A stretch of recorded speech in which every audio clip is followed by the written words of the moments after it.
Thank you for tuning into the faithful word spoken through Pastor Finney Abraham. We believe that the word of God will not only transform you into His image, but also encourage you and empower you to move forward. As you listen to this message, we pray that you realize that His grace is sufficient for you.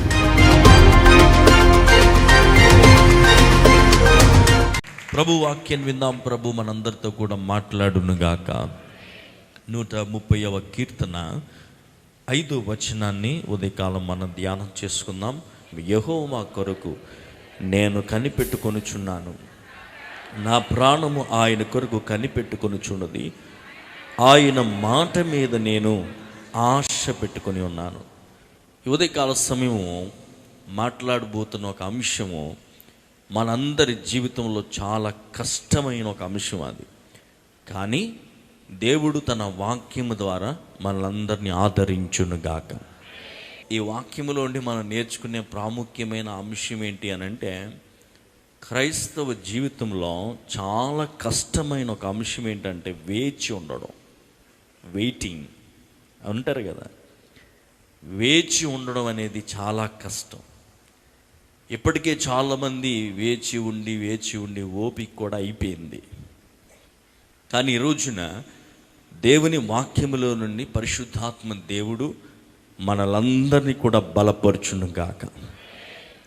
మాట్లాడకముందే దేవుడు చెప్పాడు, నేను పలికే వాగ్దానాలు అన్నీ నేను నెరవేర్చే దేవుణ్ణి.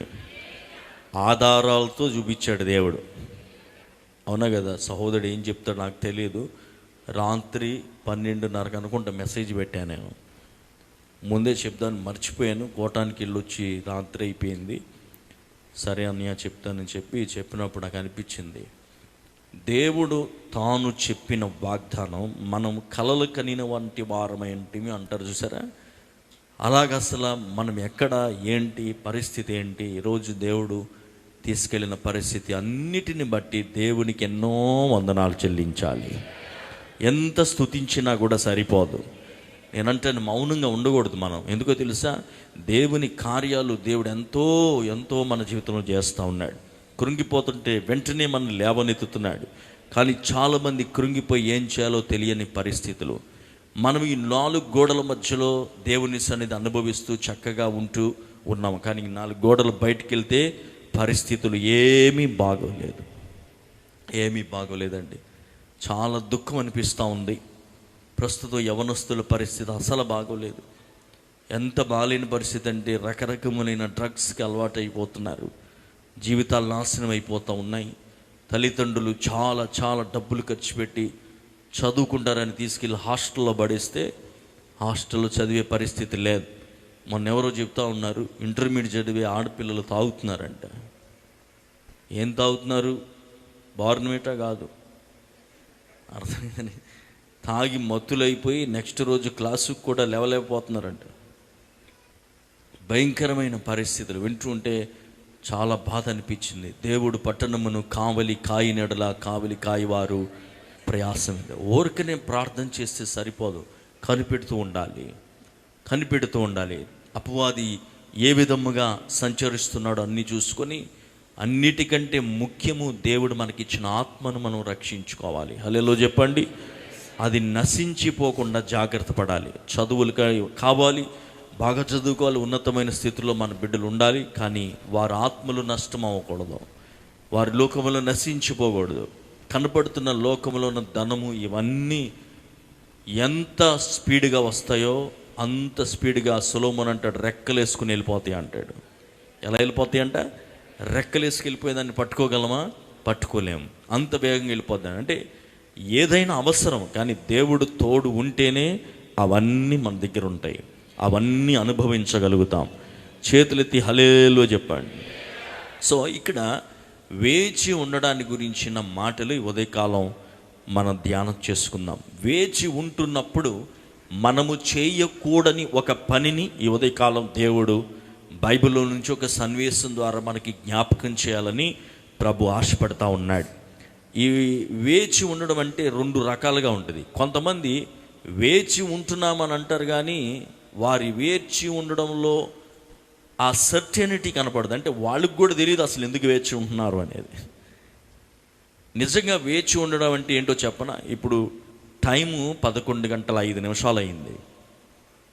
సడన్గా దేవుడు నీకు కనపడి ఈ పగటి వేళ ఇప్పుడే దేవుడు నీ చెవిలో చెప్తున్నాడు, రేపు 11 గంటలకల్లా 1 కోటి రూపాయల చెక్ పోస్ట్ మ్యాన్ తీసుకొస్తున్నాడు. చూడు, ఆ మాట వింటేనే సడన్గా నిద్రపోయేవాళ్ళు కూడా అప్పు ఎంత 1 కోటి రూపాయల చెక్. ఏం చేస్తాం? తొందరగా అయ్యారు ఇప్పుడు ముగిచ్చేస్తాడు, వెళ్ళిపోవాలి. ఇంటికి వెళ్ళిపోయిన తర్వాత నుంచి దృష్టి అంతా టైం మీద ఉంటుంది. ఎప్పుడైపోద్దా? ఏ టైం అవ్వాలి? రేపు 12 గంటల వరకు ఎంత ఓపిక ఉంటుందంటే మనకి సమయాన్ని చూసుకుంటూ ఉంటాం. ఇంకా 12 గంటలు ఉంది, ఇంకా 11 గంటలు ఉంది, 10 గంటలు ఉంది. ఎక్సైట్మెంట్ పెరుగుతూ ఉంటుంది.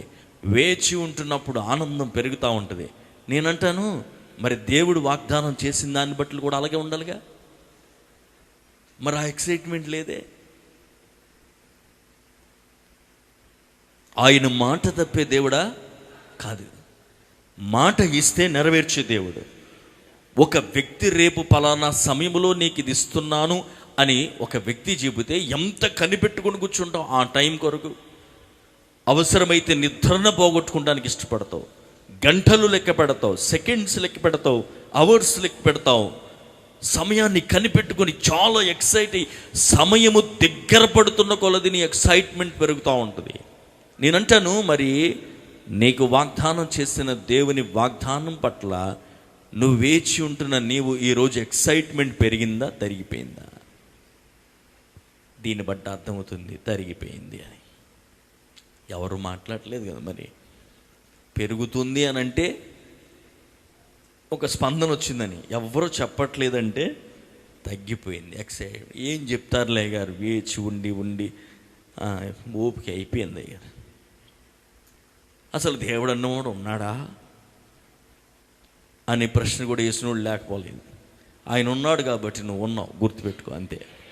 హల్లెలూయా చెప్పండి. ఆయన ఉంచాడు కాబట్టి నువ్వు ఉన్నావు అంట. నేనైతే ఆయన తీయాలనుకుంటే నిమిషం కూడా పట్టదు. ఇంకా ఎందుకు ఉంచాడు అని అంటే ఆయన నమ్మదగిన దేవుడు కాబట్టి, నమ్మకమైన వాడు కాబట్టి.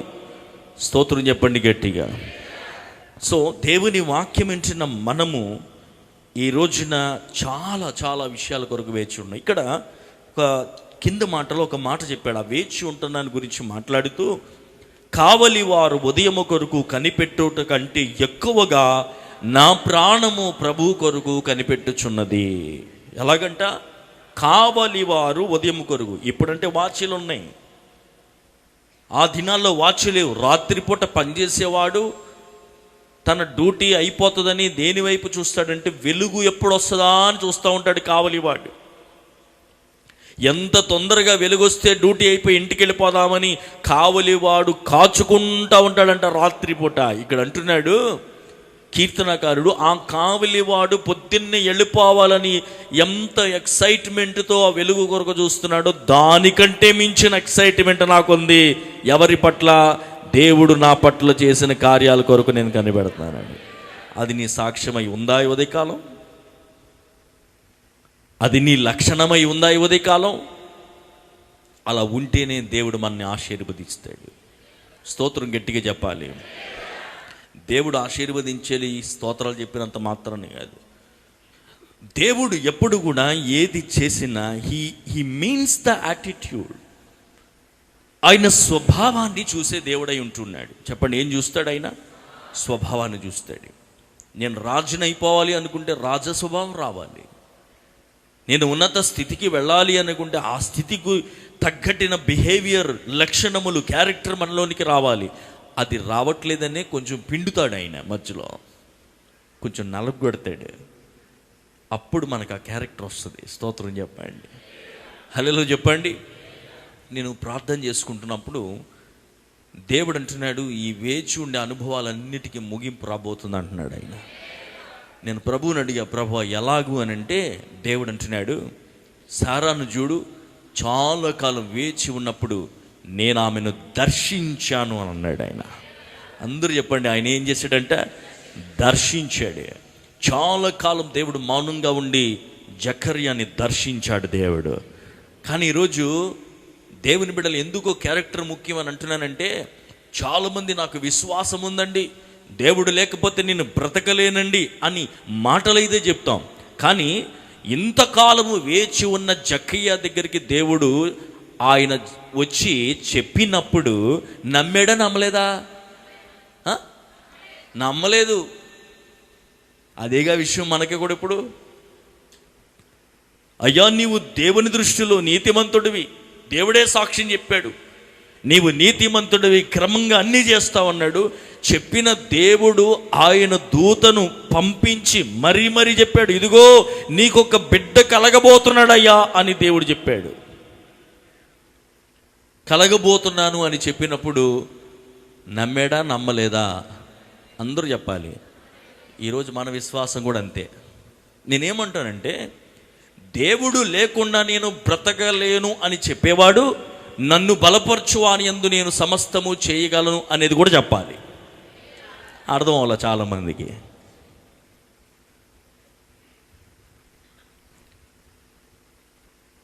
కొంతమంది అంటారు చావైనా పర్వాలేదు, ఆయన కొరకు చనిపోయినా పర్లేదు అంటారు. అదే విశ్వాసం ఉన్నాడు నువ్వు అనాలి, ప్రభువా నేను చావక సజీవుడనై నీ కార్యాలు వివరిస్తాను. దేవునికి మహిమ కలుగును గాక.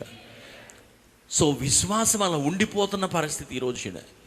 కానీ దేవుడేమో, మీరు లూకాసు వార్త చదివితేనండి ఒక మాట అంటాడు, నేను దర్శించిన కాలమును మీరు ఎరుగకు ఉంటిరి అని అంటాడు.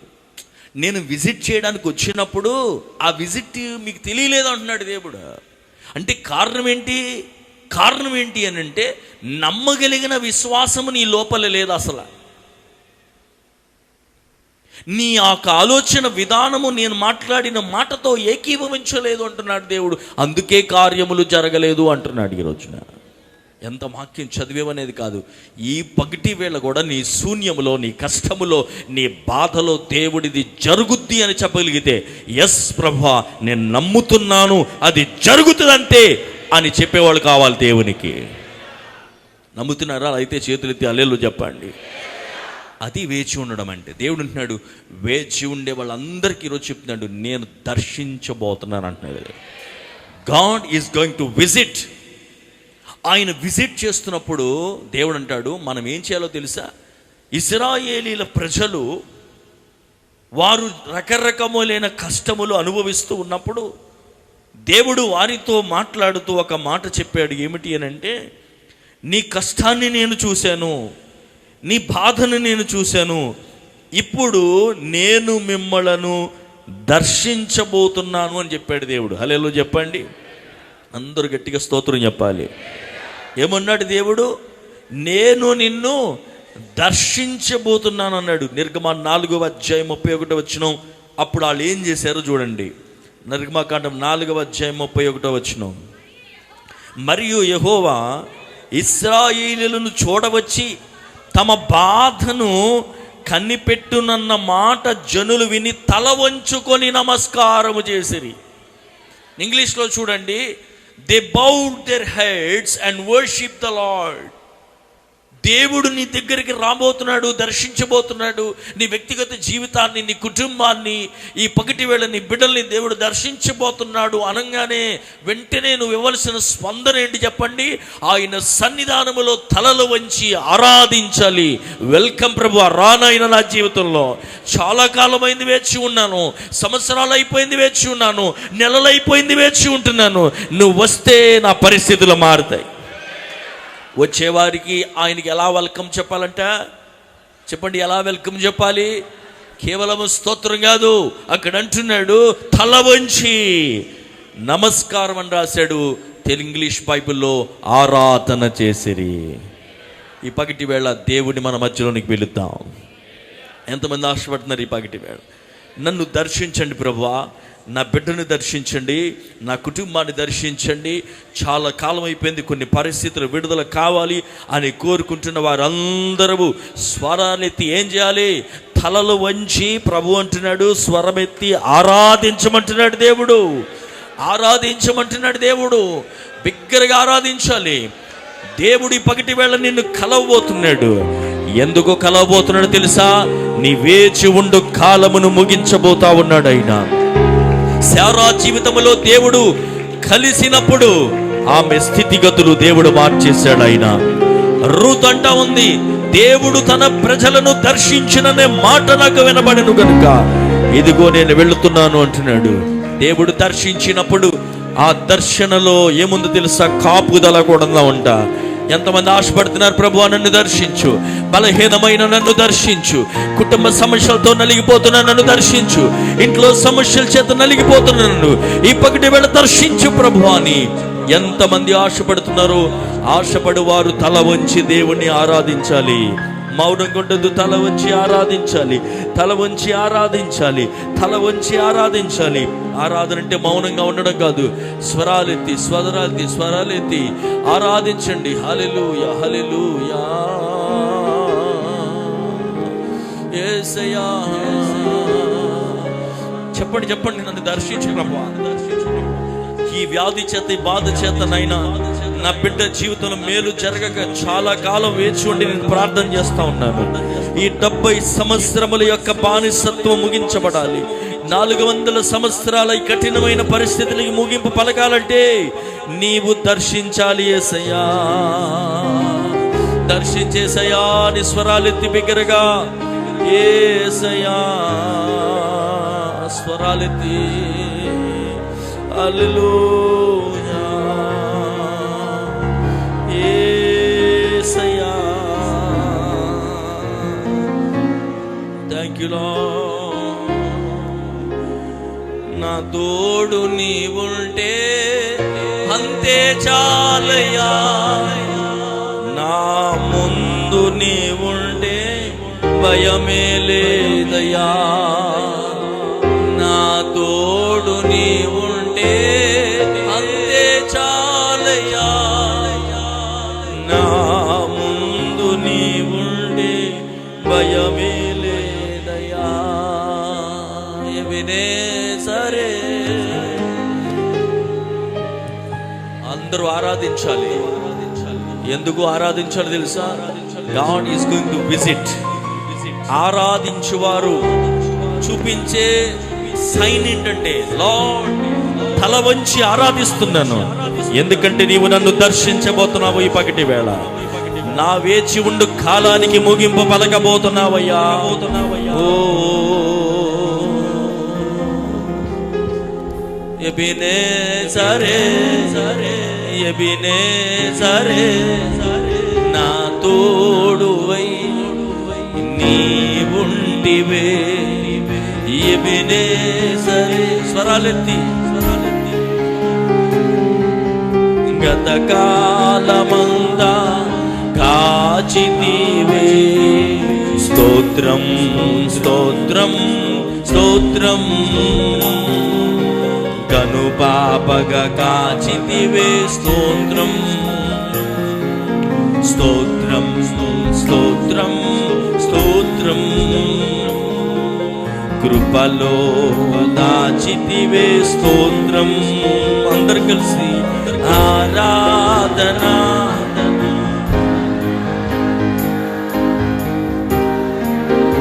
ప్రభువా నీ బిడ్డలు ఆరాధిస్తుండగా ఆరాధన.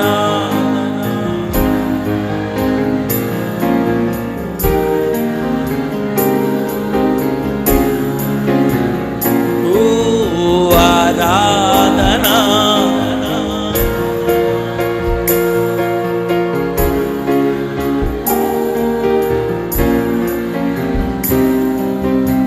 చేతులెత్తి గట్టిగా హల్లెలూయా చెప్దాం. ఎవరు మనని విజిట్ చేయబోతున్నారు? దేవుడు విజిట్ చేయబోతున్నాడు. ఆరాధించమన్న చాలా మంది ఆరాధించలేని పరిస్థితి. ఎందుకో చెప్పనా? ఎప్పుడు దేవుడి దగ్గర నాకు అది లేదు, ఇది లేదు, ఇది లేదని చెప్పుకునే పరిస్థితి. ఇంకా కూడా ఒకరోజు ఒకడు అడుక్కునేవాడు ఉంటాడు కదా, ఒకడిని అడుగుతున్నాడంట, అయ్యా చాలా రోజులు అయిపోయింది, టీ తాగి చాలా రోజులు అయిపోయింది, భోజనం తాగి చాలా లేదు లేదు లేదు లేదు అని చాలాసేపు నుంచి అడుగుతానే ఉన్నాడంట. అవతలైన అన్నాడంట, సర్లే నా దగ్గర చిల్లర లేదు కానీ ఒక 500 రూపాయలు చిల్లర ఉందని అడిగాడంట. వెంటనే అటు చిల్లర తీసాడు. ఆయన అన్నాడంట, ఆ చిల్లర తీసుకెళ్ళి టీ తాగమన్నాడు. హల్లెలూయా చెప్పండి. అన్నీ ఉండి కూడా లేదు లేదు అంటాం మనం. ఉన్న ఆ కొద్దిపాటి బలం శక్తితో దేవుని ఆరాధించాలి. ఈరోజు వాక్యం వింటున్నప్పుడు చాలా మనస్సు మారాలి. మన ఆలోచన విధానం మారందే దేవుడు కార్యాలు చెయ్యలేడు. అర్థమైన వాళ్ళు హల్లెలూయా చెప్పండి. సో వేచి ఉండడాని గురించి మనం మాట్లాడుకుంటున్నాం. ఈ ఉదయకాల సమయంలో వేచి ఉంటున్న పరిస్థితులన్నిటికీ దేవుడు ముగింపు పలకబోతా ఉన్నాడు.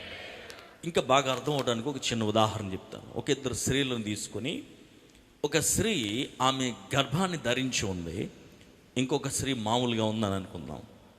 వీళ్ళిద్దరిలో ఎదురు చూచే గుణం ఎవరిలో ఉంటుంది చెప్పాలి? గర్భము ధరించిన ఆవిడికే ఉంటుంది. ఆవిడ దగ్గరికి వెళ్ళి ఏం ఎదురు చూస్తున్నావు, చూడ్డానికి ఏముంది అని నువ్వు ఎన్ని చెప్పినా కూడా ఆమె ఎదురు చూస్తూనే ఉంటుంది. ఏమో ఎన్ని చెప్పినా కూడా ఇంకా అలా ఎదురు చూస్తావేంటి? ఎస్, నేను 9 నెలలు ఎదురు చూస్తూ ఉన్నాను, ఏం జరగదమ్మా, ఏమీ లేదు అని చెప్తున్నా కూడా ఆమె ఏమంటుంది తెలుసా? అయినా నేను ఎదురు చూస్తాను, ఎందుకంటే రాత్రి ఒకడు నన్ను పొట్ట మీద తన్నాడు, అందుకని ఎదురు చూస్తున్నా అన్నాడు. చేతులు హల్లెలూయా చెప్పండి. అర్థమవుతుందా దేవుని వాక్యం? మనము వేచి ఉండడానికి ఒక కారణం ఉంది. ఆ కారణం ఏమైంది? కీర్తనాకారుడు చాలా స్పష్టంగా మాట చెప్తా ఉన్నాడు. ఏమంటున్నాడు అంటే, ఆయన మాట మీద నేను ఆశ పెట్టుకొని ఉన్నాను కాబట్టి నేను కనిపెడుతున్నాను.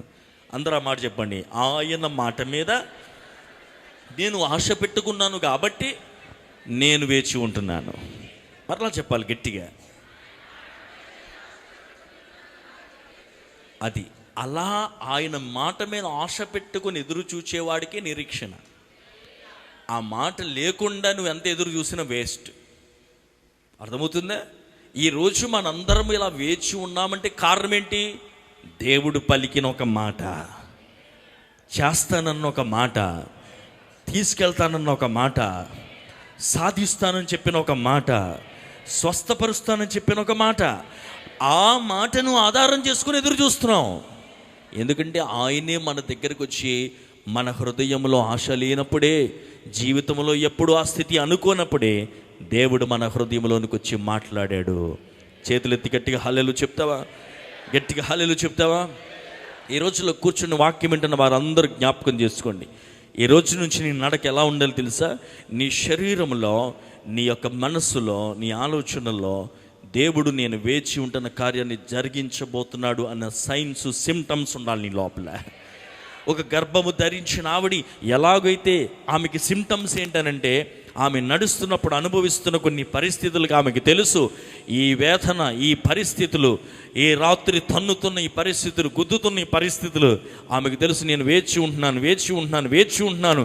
ఎందుకు అనంటే ఒక అద్భుతమైన బహుమానము కొరకు. దేవుడి మాట ఎదురు చూసే వాళ్ళకి కూడా గొప్ప బహుమానం దేవుడు ఇవ్వబోతున్నాడు. ఆయన నమ్మిన వారి చేతులెత్తి హల్లెలూయా చెప్దాం, గట్టిగా హల్లెలూయా చెబుదాం. కానీ ఎంతమంది ఉదయకాలం దేవుడు నాకు ఒక మాట ఇచ్చాడండి, ఆ మాట కోసం నేను ఎదురు చూస్తున్నా అన్న వాళ్ళు మాత్రం ఎత్తండి. అందరూ ఎత్తాలని లేదు. అసలు దేవుడు నాకు ఏం మాట ఇవ్వలేదు అనుకుంటే చేతులు కట్టి కూర్చోవచ్చు, ఏం పర్లేదు. దేవుడు నాకు ఒక మాట ఇచ్చాడండి, నా బిడ్డ గురించో, లేకపోతే నా జీవితాన్ని గురించో, నా కుటుంబం గురించో, ఆ మాట కోసం నేను ఎదురు చూస్తున్నాను అన్నవాళ్ళు బిగ్గరగా చేతులు ఎత్తారు. చేతులెత్తి స్తోత్రం మరొకసారి చెప్పాలి. అయితే మీరు ఒక పని చేయాలి. ఒక పని చెయ్యకూడదు. అందరు చెప్పండి, ఒక పని చేయకూడదు. అదేంటో చెప్పన? ఆయన చేస్తానన్న కార్యముల గురించిన విషయాలు నువ్వు వాటి గురించి నువ్వేదో చేయాలన్న ప్రయత్నం చేయకూడదు. అర్థమైన స్తోత్రం చెప్పండి.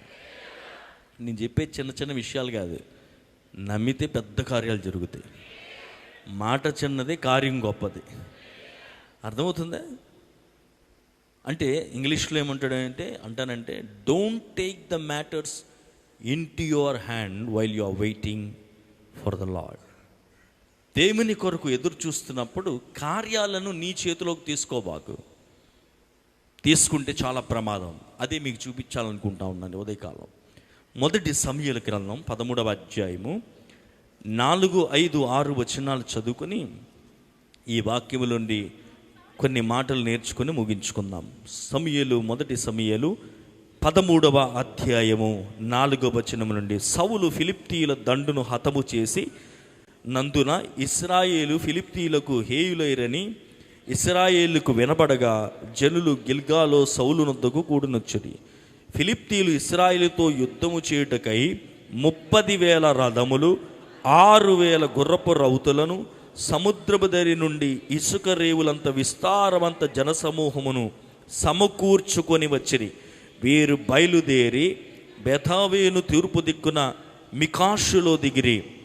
ఇశ్రాయేలులు దిగులు పడుచు వచ్చి తాము ఇరుకులో ఉన్నట్టు తెలుసుకొని గుహలోను పొదల్లోనూ మెట్టల్లోనూ ఉన్నత స్థలముల్లోనూ కోపముల్లోనూ దాగిరి. కొందరు హెబ్రీలు యోర్దాను దాటి గాదు దేశమునకును గీలాదునకును వెళ్ళిపోయారు, కానీ సౌలు ఇంకను గిల్గాలోనే ఉండెను. జనులందరూ భయపడుచు అతన్ని వెంబడించిరి. స్తోత్రం చెప్పాలి గట్టిగా. ఇక్కడ సౌలు అనే ఒక ఆయన కనపడతా ఉన్నాడు. ఈ సౌలుకి విరోధంగా ఒక పెద్ద శత్రు సైన్యం వచ్చేసింది. వచ్చిన తర్వాత ఏం జరిగింది అంటే అక్కడున్న వాళ్ళందరూ భ్రాంతులై చెదిరిపోయారు అందరూ. మన భాషలో చెప్పాలంటే పియర్ ప్రెషర్ అంటాం మనం. ప్రెషర్ అన్ని సైడ్స్ నుంచి మనకి ప్రెషర్ అయినప్పుడు ఏం చేస్తాం, రకరకాలైన భయపడే పరిస్థితులు, ఏం చేయాలో తెలియక అటు వెళ్ళిపోదాం ఇటు వెళ్ళిపోదాం అని చాలా విషయాలు మన జీవితంలో వస్తూ ఉంటాయి. ఇక్కడ సౌలు కూడా మనం చూసినట్లయితే వాస్తవంగా వారి దగ్గర ఆయుధాలు ఏమీ లేవు, కానీ అటువైపు నుంచి వస్తున్న శత్రు సైన్యం చాలా పెద్దది. ఆ సైన్యమునకు భయపడిపోయి కొంతమంది పారిపోయారంట, కొంతమంది గుహల్లోకి వెళ్ళిపోయారు, కొంతమంది మెట్టల ప్రాంతాల్లోకి వెళ్ళిపోయారు, మరి కొంతమంది అయితే వాగ్దాన దేశాన్ని వదిలి కూడా వెళ్ళిపోయారంట. హల్లెలూయా చెప్పండి. కానీ మంచి విషయం ఏంటంటే సౌలు మాత్రం అక్కడే ఉన్నాడు. చెప్పండి, సౌలు అక్కడే ఉన్నాడు. కానీ ఈ సౌలు తన జీవితంలో వేచి ఉండవలసిన సమయంలో చెయ్యకూడని ఒక పని చేశాడు. చాలాసార్లు మనం కూడా చేస్తూ ఉన్నాం. సౌలుకు అవకాశం వచ్చిందో లేదో నాకు తెలియదు, కానీ ప్రేమ కలిగిన దేవుడు మనకైతే ఈ పగటి వేళ అవకాశం ఇస్తూ ఉన్నాడు. ఆయన అందరూ గట్టిగా స్తోత్రం చెప్పాలి. నేను ఎంతసేపు మాట్లాడతా తెలుసా? మీ ఆసక్తి ఉన్నంతసేపు మాట్లాడతా. నా దగ్గర చాలా వాక్యం ఉంటుంది, కానీ మాట్లాడేది దేవుడు మీ హృదయ ఆశలను బట్టి, నమ్ముతున్న దాన్ని బట్టి, తీసుకుంటున్న దాన్ని బట్టి. నాతో మాట్లాడిన దేవుడు మీతో కూడా మాట్లాడుతున్నాడు ఆయన. అయితే ఈ సౌలు ఏం చేశాడు చూడండి, చాలా శ్రద్ధగా వినాలి. పరిశుద్ధాత్మ దేవుడు చాలామందితో ఈ ఉదయకాలం మాట్లాడాలని ఆశపడుతున్నాడు.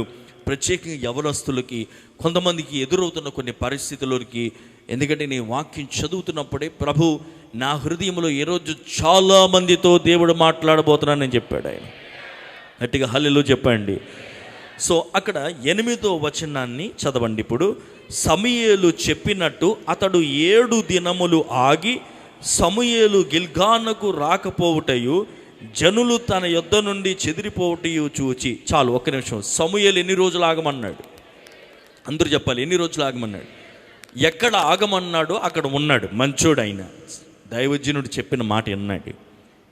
ఈరోజు ఆగండి అని అంటే ఫస్ట్ మాట అంటారు, తర్వాత వాళ్ళ ఇష్టం, తర్వాత చాలా సమకూర్చబడతా ఉంటాయి. దైవజనుడు తన సొంత లాభం కోసం చెప్పడం, నీ లాభం కోరే చెప్తాడు ఆయన, నీ మంచి కోరే చెప్తాడు. కానీ చాలామందికి దైవజనుల మాట ఇష్టం ఉండదు. అది వద్దు అంటే అదే కావాలని కోరుకుంటాడు. ఎందుకంటే హృదయంలో ఒక రకమైన ఏమంటారంటే అది సాధించాల్సిందే అనుకుంటాడు. పోనీ సాధించి ఏమైనా అభివృద్ధి చెందుతావా అంటే కాదు. దేవుడు దాని మూలముగా వచ్చే ప్రతి విధమైనవి దైవజనుడి ద్వారా నీకు ముందే చెప్పాడు. Thank you for taking your time and being with us. We believe you have been blessed, changed, encouraged, and empowered to live a fruitful life in Christ. Our address: Philadelphia Miracle Blessing Church, Elur, West Godavari District, Andhra Pradesh, India. Call for prayer 98498-97500 and 95504-33102. Watch YouTube for online. Finney Faith.